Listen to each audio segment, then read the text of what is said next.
Ama, patawarin niyo po kami sa lahat ng kasalanan na hindi inahasahan. Sa mga oras na ikaw ay aming nalilimutan, maraming salamat sa inyo po, Ama. Kundi dahil sa inyo wala kami dito sa mundo.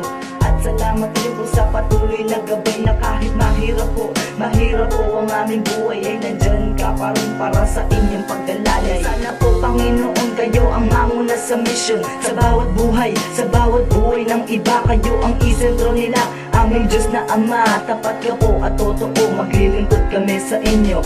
Di magsasawa sa paglilingkod sa inyo. Tatanggapin ka namin, aming Diyos na Ama, sa bawat buhay namin. Buong puso't kaluluwa, dakila ka sa lahat dahil ikaw ay matapat.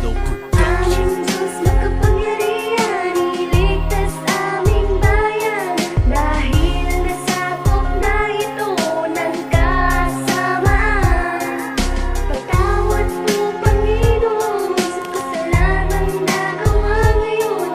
Aming tagapagligtas, dakila ka, Diyos Ama. Sinusuko ko na po ang buhay ko sa inyo.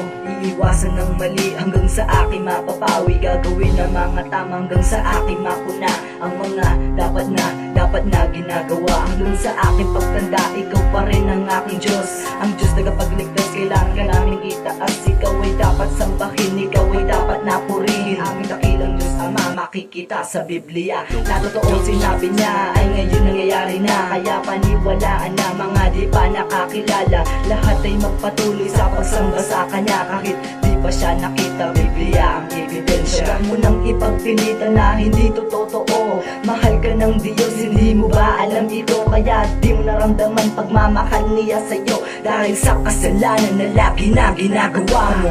Aming Diyos makapangyarihan, iligtas aming bayan.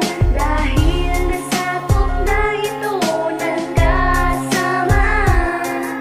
Patawad po, Panginoon, sa kasalanang nagawa ngayon.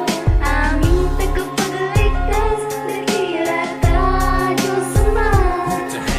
Maraming salamat po, Diyos Ama, sa mga biyaya, sa buhay, at higit sa lahat sa pagmamahal mo sa amin, na kahit minsan nakakalimutan ka namin, dakila ka.